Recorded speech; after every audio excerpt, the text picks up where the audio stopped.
My thoughts on this have evolved over time. I used to think like you get something for free from a company, that means that you don't have any emotional attachment to it because you didn't pay for it. And the real inherent problem with that is even if you say, I'm going to be completely unbiased here, they sent this to me, I've got no emotional attachment. It doesn't take much for a relationship with a company to be at risk if you start to say the wrong thing or you don't say it nicely enough. If you start to go down the path of being critical, you absolutely know that you are biting the hand that feeds you. That was from a recent episode of Wood Talk. You should take a listen. It's really good. There's a link in the description. But it did make me feel a bit guilty because I had a tool break several weeks ago and I haven't mentioned it yet. So let me step back and explain. See, the title of this video is only a little bit of an exaggeration. Inflation and gas prices have put strains on everyone's budget, and slower sales are something lots of business owners are talking about, and I'm not immune to it. A vise or a pencil making kit is a purchase that in most cases can be put off a little while, and I've definitely seen sales drop. That's why you've seen more brand work from me. Like recently I did the movie theater for Anchor's Battery. I've done several standing desk videos for FlexiSpot and a cabinet makeover for Beyond Paint.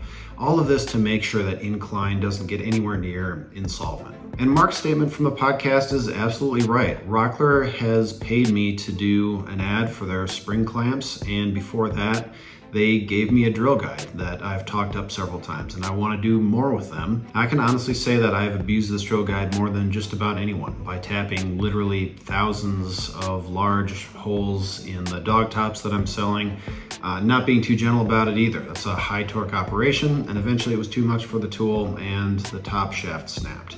And seeing as I want to do more with Rockler, there's an impulse just to not say anything about it. But it's a little bit of a lie by omission, so I'm correcting that here, telling the full story, and acknowledging that, hey, it happened. Also, back to the story of a business under pressure, decided I would repair it instead of buying a new one.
So it's working really well. I'm glad I went for the repair option and didn't just spend the money on a new one.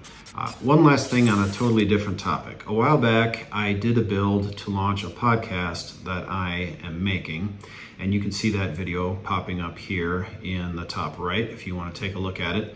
It's not a woodworking podcast, but I think it's pretty good. There's now 5 hours of story available and some good momentum to keep building on to get more content out. So if you're at all curious about that, check it out and leave me a good review. All that kind of stuff helps. Thanks for your interest and thanks for watching.